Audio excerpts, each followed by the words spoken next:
Comme vous voyez là, c'était mon premier bébé. On a eu une forte croissance. Boum! Je pense qu'on avait généré plusieurs millions de dollars.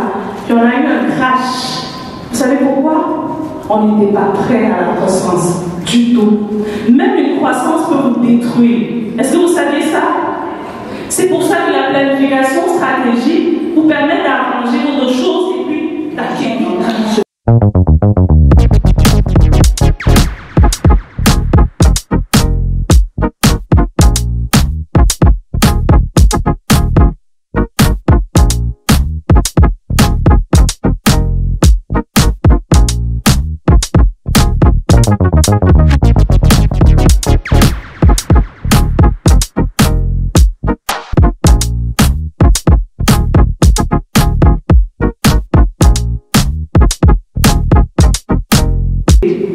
Puis un jour, et là, ce que je faisais, c'est que de temps en temps, j'essayais de lire sur Zoom, sur YouTube. Je dis merci aux gens qui ont créé YouTube parce qu'ils m'ont beaucoup aidé. Je lisais énormément, j'écoutais, je me formais comme je pouvais, je cherchais des solutions, beaucoup pour essayer de mettre ça en place, arranger ça, mettre ça aussi. C'était vraiment du goutte à goutte, énormément.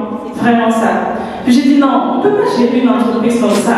Je peux réussir, je ne peux pas passer mon temps, avoir le peu de temps que j'ai à fouiller. Il y a sûrement quelque chose. Et puis dans cette persévérance-là, un jour je tombe sur une telle planification stratégique. Je dis mais c'est quoi ça? Et il y a jusqu'à présent, je suis très honorée de cette vidéo-là. Il parle de la planification et ce que ça dit en fait, c'est comment ça arrange les choses, comment tu as un plan d'action. Puis je vois comment, ok, je vais être plus calme, je vais mieux savoir, je creuse là-dessus, je dis non, il faut que je me fasse aider. Il faut que je trouve des solutions. Et là, je dis, il faut que je me fasse former, il faut que je puisse maîtriser, comprendre qu'est-ce qu'il en est de mon entreprise. Je ne peux plus gérer juste des petits bouts à la fois. Je vais m'épuiser, mère de plusieurs enfants. Je vais faire des erreurs énormément et je n'ai pas le temps avec. Je ne sais pas, est-ce que vous avez le temps avec? Moi, je n'ai pas le temps avec, vraiment pas. Donc, toutes mes minutes sont comptées. Il faut que je rentabilise ce temps-là. Alors, ce que j'ai fait, j'ai fouillé une formation et je suis tombée sur une formation que l'université donnait, une formation en alignement stratégique, en planification stratégique. Puis ça correspondait tellement à mon besoin et j'ai suivi cette formation. Et j'ai eu la grâce de suivre la formation avec le professeur en individuel, qui avait une forme de coaching à l'intérieur.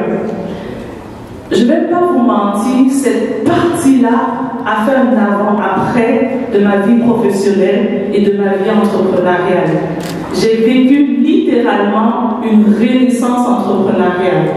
Et c'est de ça que je vais vous parler aujourd'hui, pour qu'on comprenne à quel point, lorsqu'on parle de planification stratégique, les grandes organisations l'ont, les grandes entreprises l'ont. Est-ce que c'est vrai? Elle voyage dans le monde entier pour aider les gouvernements en planification stratégique. Vous comprenez pourquoi je suis cette part? Donc, pour vous dire à quel point c'est important. Je pense que si on a des personnes dans les ministères ici, si on a des entreprises ici, toutes les entreprises prospères en possèdent. C'est un hasard. Alors, je me suis dit non. On bâtit sur une vision, je ne suis pas encore rendue dans tout le monde entier, mais chaque jour, je vais quand même m'arrimer à ce qu'il faut pour que j'atteigne mes objectifs. Et c'est comme ça que j'ai suivi mon cours et comme ça que j'ai commencé à mettre en application. Et j'ai dit non, ça a tellement apporté des résultats au niveau personnel, au niveau professionnel, au niveau de mon entreprise que j'ai dit, il faut que j'aide plus de personnes. Et donc aujourd'hui, j'aide des entreprises, nous aidons, pourquoi je dis j'aide? Parce qu'on a une équipe de plusieurs personnes, nous aidons les entreprises, les entrepreneurs et les organisations, dans la fondation aussi Reine d'Enfants, ou des entreprises en planification stratégique, où on bâtit un plan d'action, on les accompagne dans la mise en application pour qu'ils atteignent leur vision. Merci Chris. C'est de ça qu'on va parler aujourd'hui. Merci. 5 choses que je voudrais qu'à la fin de ma petite présentation, parce que je vais essayer d'aller vite, c'est pas dans mes habitudes, d'habitude je parle au moins sur 1 heure de temps, que vous reteniez. C'est quoi la planification stratégique? À quoi ça sert?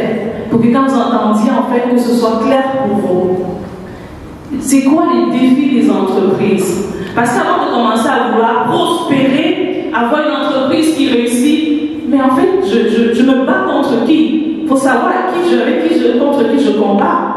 Il faut qu'on soit conscient, c'est quoi les défis d'une entreprise, pour faire le lien avec la planification stratégique. L'autre élément aussi qu'il faut savoir, comment je vais vous l'appliquer. Et j'aime beaucoup ça parce que combien de personnes ont déjà mis des plans ici, mais ne l'ont pas appliqué? Combien d'organisations ont des plans stratégiques, mais ne l'appliquent pas? Combien d'entreprises ont des beaux plans stratégiques avec toutes les recherches, mais ne l'appliquent pas? Ils sont nombreux. Ça veut dire qu'avoir un plan stratégique ne suffit pas. Et c'est pour ça qu'on va voir la suite. Qu'est-ce qu'il faut pour que je porte réellement des résultats? Que je porte pratico-pratique des résultats? Et quelques clés essentielles pour la réussite de la croissance de vos entreprises. Ce qui est important à noter dans la planification stratégique, c'est bon, peu importe où vous êtes rendu, millionnaire, vous êtes capable d'être milliardaire. Millier, vous êtes capable d'être millionnaire. La planification stratégique axe beaucoup sur la croissance dans laquelle vous vision. Si vous êtes vraiment sur votre X de vision, vous n'avez plus rien, aucun défi, vous mourrez. Vrai ou faux? Est-ce que si on arrête de grandir, on meurt? Ça veut dire qu'on a toujours besoin de s'arrêter et de dire où est-ce que j'en suis dans sa vie personnelle, comme dans son entreprise, comme dans chaque chose qu'on bâtit. Donc c'est pour ça qu'on parle de ça aujourd'hui, parce que notre thème principal, c'était vraiment réussir la croissance de son entreprise. Et moi, je parle d'un élément, être complémentaire avec mes autres collègues. Il y a Michael Porter, c'est quelqu'un qui a fait beaucoup de livres sur l'organisation, tout ce qui est gestion d'entreprise à l'intérieur, organisation d'entreprise. Il dit que pour lui, la planification stratégique, il a beaucoup de définitions là-dessus, je vais vous donner la mienne après. C'est l'art de se construire des avantages durablement rentables. Je lis, après je vous donne ma définition. Par rapport à son environnement, par la réduction de l'incertitude, des innovations, des verrouillages, son accroissement, ses synergies, sa flexibilité. Il a si bien dit. La planification stratégique, ce que ça fait, ça vient réduire les incertitudes. Un jour, je disais à mon professeur, je lui dis de stratégie, je lui dis, ah mais moi j'ai des bonnes idées comme ça, je pense que je peux faire ça. Il dit, oui, je comprends, mais tu t'es basé sur quoi? Si c'est réellement une bonne idée, prends le temps d'analyser, d'avoir des données. Oui, il faut suivre son intuition, il faut quand même qu'il y ait des paramètres qui te conduisent dans cette direction. Ça réduit les incertitudes, ça n'élimine pas, ça réduit. Au moins, si tu te dis, ok, si je prends telle décision, je la prends parce que j'ai quand même regardé autour de moi, j'ai usé de sagesse. J'appelle souvent la planification stratégique un peu de sagesse. J'ai pris le temps, j'ai analysé, j'ai dit ok, je pense que je peux prendre le risque en fait. Ce que ça fait aussi, reprends s'il te plaît, les innovations. À quel moment j'innove dans mon entreprise? Parce que c'est bon d'innover, hein? Pour vrai, je suis d'accord avec vous, mais à quel moment je sors un nouveau produit? À quel moment j'ai une cliente, elle est en train d'ouvrir un commerce, je dis, on va ouvrir le commerce stratégiquement à un moment précis parce que c'est au moment où les gens ont besoin de ça. On ne prend pas les décisions comme ça. Si on veut réussir nos entreprises, il faut qu'on prenne le temps avant de mettre des actions en place. Innovation. À quel moment j'innove? Est-ce que c'est le bon moment? Est-ce que je vais... Et Dieu seul sait que j'ai vécu toutes ces difficultés-là. J'en parlais beaucoup avec Lisiane, elle est là parce que je disais, Lisiane, je comprends pas, je vais faire ça. Mais il y a le temps pour d'autres choses. Puis la planification stratégique, c'est un outil qui va vous aider là-dessus. Ce que ça fait aussi comme définition, les verrouillages, son accroissement. Contrôler son accroissement. Je vais vous dire une chose.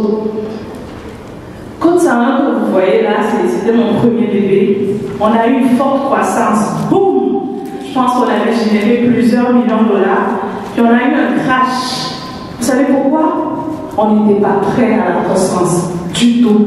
Même une croissance peut vous détruire. Est-ce que vous savez ça? C'est pour ça que la planification stratégique vous permet d'arranger d'autres choses et puis d'accueillir la croissance. Même une croissance peut vous détruire. C'est très important. Je l'ai vécu. On a fait une chute avant de dire, oh, il faut qu'on se réveille. Et c'est cette période que j'ai dit, on a besoin d'aide. On a besoin d'aide. Parce qu'il faut savoir que le succès, vous l'aurez, elle ne vous est pas. Moi, je pense qu'on n'a pas à bagarrer contre le succès, mais il faut mettre des actions en place qui vont nous amener là-dessus et une marche à la fois. Ensuite, on a les synergies, les flexibilités et même les choix. Tous ces éléments-là, la planification nous aide là-dessus. Merci. Les défis des entreprises. Je vais en citer plusieurs pour comprendre dans la planification. On a parlé tantôt aujourd'hui je vais juste les citer parce que plusieurs l'ont abordé. Manque de vision et de clarté. Est-ce que c'est vrai qu'il y a beaucoup d'entrepreneurs qui travaillent et tu dis, ok, tu vas où? Ils ne savent pas. J'ai eu un client, on a fait 3 séances de 2 heures. C'est un couple de clients pour déterminer la vision seulement. Juste pour déterminer la vision, ça faisait 3 séances, j'allais chez eux, je m'assois, c'est un couple, la femme allait là-bas, puis l'homme allait là-bas. Je dis, ok, et ça faisait 15 ans qu'ils étaient en exercice. 15 ans en passant. Mais ils stagnaient, ils n'avançaient pas. La vision est un élément extrêmement important pour une entreprise. Chrismel l'a dit, et j'espère qu'on l'a bien retenu parce que c'est la base fondamentale. Avant de dire, ok, je vais où? Tu vas où en fait? Avant de mener des actions, sur quelle base je mène mes actions? Suivre le marché. Karine a dit tantôt, on y va ici, ok, aujourd'hui on prend des décisions parce que tel a pris ça. Mais tu suis le marché sur quelle base? Le marché, est-ce que tu sais comment ça évolue? Un des défis des entreprises. Planifier à l'avance. Il y a un chef d'entreprise, un multimillionnaire qui est basé en Europe avec des entreprises en Afrique partout, en plusieurs pays d'Afrique. Il m'a dit, il y a une chose qui nous a sauvés à cause de la pandémie, c'est qu'on avait planifié notre planification, on avait prévu ça. On a vu ça venir, on n'a plus le temps de s'arrêter, on a organisé nos affaires et ils ont eu une croissance pendant le Covid. Planifier à l'avance. Et ça, c'est beaucoup d'entreprises ne font pas. La trésorerie et la gestion financière. Je ne vais pas rentrer là-dedans parce qu'on a eu un beau cadeau de Christelle. Merci là-dessus. La résolution de problèmes. Ok, là j'ai des défis comme on a eu, mais je prends les décisions comment? Pourquoi je prends tel chemin et pas plutôt un autre? Qu'est-ce qui me fait prendre telle décision et pas un autre? Est-ce que c'est seulement la base de mes intuitions? Ou je dis, ok, je pense qu'il y a une personne qui a fait ça, je vais aussi le faire. Non, vous êtes unique, votre entreprise est unique. Dans les décisions qu'on prend, c'est très important. La synergie appropriée des ressources humaines. Au Québec, on vit une pénurie en ce moment. Les ressources humaines, dans la planification stratégique, comment je fais pour garder mon personnel? Qu'est-ce que je mets en place? Comment je fais pour avoir cette stabilité-là? Comment je fais pour m'entraîner, pour optimiser mon personnel? Ça, c'est une problématique que beaucoup d'entreprises vivent. Est-ce que c'est uniquement le manque de personnel qui crée le manque de personnel? Je comprends la technologie. Non. Ça veut dire qu'il y a un travail à l'intérieur. On ne le fait pas aussi pour maintenir. On veut t'engager, on veut engager. Mais qu'est-ce que tu fais pour maintenir tes employés, pour qu'ils soient bien, pour qu'ils croissent et que ton entreprise croisse? Problématique gérée beaucoup par les entreprises. Gérer le changement, période de Covid, on l'a vécu, hein? Le changement de Covid, il y a beaucoup d'entreprises qui n'ont pas pu gérer le changement. Mais s'ils avaient pris le temps de s'arrêter, de planifier, d'organiser, de s'ajuster, est-ce que peut-être ils auraient mieux géré ou bien géré? Je pense que oui. Et enfin, suivre son plan, etc. Et qu'il y a beaucoup, ça c'est vraiment une partie de ce que les entreprises vivent. Est-ce que vous êtes d'accord avec moi? Est-ce que vous êtes d'accord un petit peu? Ok, on va continuer s'il est bien, s'il te plaît. À quoi ça sert la planification stratégique? Personnellement, moi ça m'a sauvé sur plusieurs éléments. Aujourd'hui, on est en train de faire ce colloque. C'était dans mon plan stratégique. Je ne me suis pas levée, je dis ok, on va faire le colloque. Depuis l'année passée, c'était prévu. Pourquoi je fais telle action? À quel moment je le fais? Surtout si je veux une entreprise qui grandit. Parce que si je veux juste être seul et être unipersonnel, et même jusque-là, pour avoir la paix, il faut moins que je sache qu'est-ce que j'ai à faire. La planification stratégique va être un outil très important qui, si c'est bien maîtrisé, avec les paramètres dont on va parler, ça va permettre à votre entreprise d'atteindre ses objectifs. C'est un élément très important. Lorsque vous voulez faire une recette de gâteau, est-ce que vous levez et vous dites, ok, 3 tasses de farine, non, je casse 6 œufs. Qu'est-ce que vous faites? faites, vous prenez un plan, une recette. C'est ça la planification stratégique. Oui, voilà mes objectifs. Voilà ce que je veux atteindre. Et qu'est-ce que je fais pour l'atteindre, Bernadette? Quel est le chemin que je prends pour l'atteindre? C'est de ça qu'il s'agit. C'est bon? Dans la planification stratégique, on a 3 paramètres essentiels. Avant de parler de planification stratégique, j'aime beaucoup ça. On a le diagnostic stratégique ou organisationnel, on a les orientations stratégiques, on a le déploiement stratégique. On va avancer. Je vais parler de diagnostic parce que c'est quelque chose qui est très important. Quand vous êtes malade, vous ne vous sentez pas bien, qu'est-ce que vous faites? Est-ce que vous arrivez, vous prenez n'importe quoi, vous buvez? Est-ce que c'est ce que vous faites? Parfois, vous allez chez le médecin. Quand le petit est malade ou la petite, qu'est-ce que vous faites? On va chez le médecin et dit, je ne comprends pas, qu'est-ce qui se passe avec mon enfant? C'est la même chose avec le diagnostic stratégique. Toute entreprise doit prendre un temps d'arrêt pour dire, où est-ce que j'en suis? Aïe, nos chiffres n'augmentent pas. Mais pourquoi ça n'augmente pas? Est-ce que tu peux faire un diagnostic interne pour voir qu'est-ce qui fait que ça n'augmente pas? Parfois, d'autres personnes vont se dire, c'est parce que, en fait, non, mes finances, ça ne marche pas, mon marketing ne marche pas, peut-être c'est un problème organisationnel, peut-être qu'il y a un problème au niveau du closing, quand ça arrive, ça bloque. Qu'est-ce qui se passe? Le diagnostic stratégique, c'est la première étape qui va vous permettre de dire, ok, je m'arrête, je prends mon entreprise, selon les piliers à l'intérieur, je regarde qu'est-ce qui se passe, je regarde les paramètres, j'étudie mon entreprise, je sors des éléments, je ne vais pas rentrer dans les outils, il y a plusieurs outils qui vous aident à faire ça, au niveau de la gestion, au niveau des ressources humaines, comment j'évalue mes ressources humaines, mes finances, comment ça va dans mon argent, au niveau de mes opérations, est-ce que nos systèmes d'opération sont corrects? Lorsqu'une personne envoie le fichier, qu'est-ce qui se passe en fait? La première étape, avant de commencer à dire je m'en vais à telle direction, arrêtez-vous. Il faut faire un diagnostic de votre entreprise pour en fait diagnostiquer qu'est-ce qui ne va pas et sur quoi je travaille et même sur quoi je travaille en priorité. Parce qu'on peut avoir beaucoup de bobos, l'entreprise peut ne pas bien aller, mais sur quoi est-ce que je touche en priorité? Est-ce qu'on se comprend? Je ne vous entends pas. Merci. C'est très important. Qu'une entreprise va mal, on ne court pas à dire, ok, je commence par ça. Non, je vais changer ça. Je l'ai fait, vous allez vous épuiser. Et mère de 5 enfants, moi j'ai ma paix. Donc mieux je préfère, je fais le plan. On essaie de suivre le plan que je fais d'autres choses. Si vous voulez, femmes aujourd'hui, bâtir des entreprises avec votre réalité, il est important que vos entreprises aient que vous ayez une clarté de là où vous partez. Vous avez un plan stratégique qui vous dit, ok, aujourd'hui voilà l'objectif à terre. Pourquoi je fais tel choix et pas quel autre choix? Pourquoi je m'en vais moi en Afrique faire pour des conférences et pas peut-être en Asie? C'est dans ma vision, c'est dans mon plan. Je sais exactement ce que je fais. Il n'y a pas une action par hasard là-dedans. Je n'ai pas le temps à faire. Dans chaque action que je pose, je sais pourquoi je le pose. C'est pour ça que je le compare à la sagesse. On va continuer. Ensuite, dans la planification stratégique, ça je vais juste nommer parce qu'on n'a pas beaucoup de temps, il me reste 5 minutes. Ok.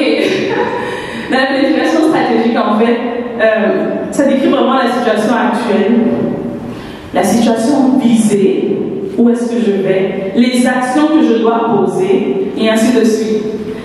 Et il y a plusieurs éléments qui vont constituer votre plan. Quand je parle de planification, c'est vraiment un plan d'action qui dit, ok, voilà mon objectif, mais qu'est-ce que je fais pour l'atteindre? Quels sont les paramètres qui vont se retrouver dans ce plan-là? Le premier plan, on va faire un sommaire, on regarde votre entreprise de façon globale.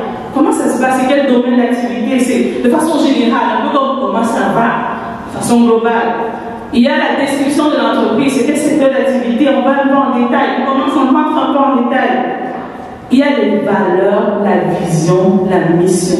Chaque fois que je parle de ça, je m'arrête parce que c'est la fondation d'une entreprise. Une entreprise qui ne sait pas là où elle va, ne vous inquiétez pas, elle va tomber. Elle va finir par tomber parce que si vos fondations sont fragiles, vous tomberez. Donc avant de commencer à vouloir se déployer, aller dans tous les sens, clarifier qu'est-ce que je veux. Je bâtis quoi avec mon entreprise, avec mon organisation, avant de mener des actions là-dessus. Une analyse stratégique de l'environnement interne et externe. Souvent, on a tendance à dire, non, les clients ne viennent pas. Mais à l'intérieur, qu'est-ce qui se passe dans ton entreprise? Est-ce que même lorsque le client vient, tu le gères comme il faut? Dans quel délai? Comment ça se passe? On va continuer. J'ai encore 5 minutes. Je me dépêche. Les parties prenantes. Ça, c'est un élément. 3 minutes. Ok. Fait que force, faiblesse, vous le connaissez. Interne, externe. Ce qui se passe dans mon entreprise, puis ce qui se passe à l'extérieur. Les parties prenantes. Dans mon entreprise, là, qui est impliqué, qui me permet d'évoluer? Il y a mes employés, il y a mon associé. Si je gère mal mon associé, peu importe, ça n'impacte sur la croissance de mon entreprise. Si je gère mal mes employés, si le gouvernement, il faut que je sache qui de près ou de loin est impliqué dans mon entreprise et que je mette des actions en lien avec ces parties prenantes. Sinon, je ne parle pas de résultats. L'analyse personnelle, on va quitter là-dessus, des objectifs, un plan d'action qui vous dit, OK, maintenant que j'ai fait une bonne analyse, OK, maintenant je sors un plan d'action qui me dit quelles sont les étapes dont je dois prendre en fait pour atteindre mes objectifs. Est-ce que la planification stratégique, je vais terminer presque avec ça, est-ce que ça suffit d'avoir un bon plan? Selon vous, est-ce que ça suffit? Il manque quoi? L'action. On dit beaucoup de l'action, mais l'action c'est un grand mot. C'est grand comme ça. Mais l'action veut dire quoi? Tu peux avoir des employés qui travaillent sur une action, mais qui ne portent pas de résultats, mais qui n'appliquent pas le plan stratégique. Ce n'est pas suffisant. Je peux travailler énormément, mais je n'applique pas pareil.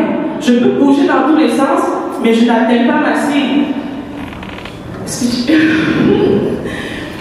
Trois éléments. On ne va pas rentrer là-dedans, je vais juste m'arrêter sur un.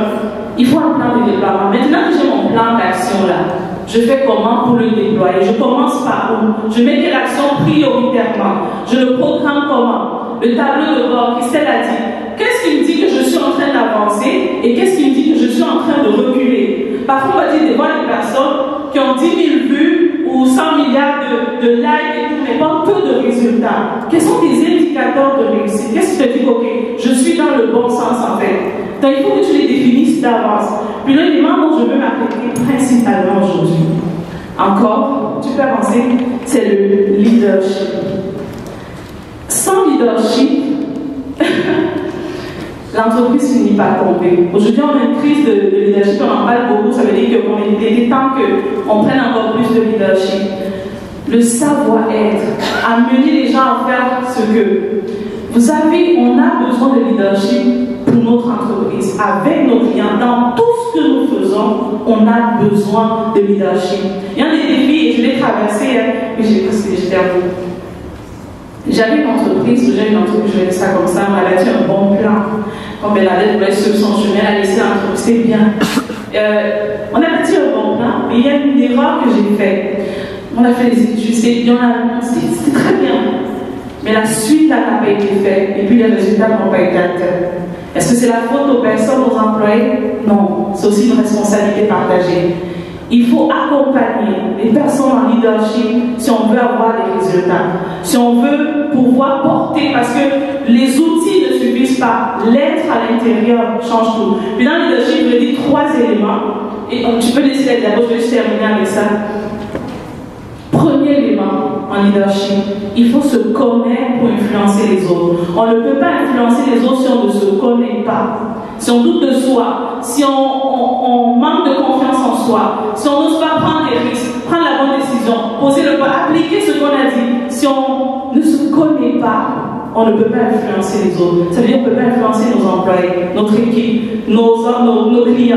Tout part de là. La deuxième étape du leadership qui est très importante, influencer pour impacter.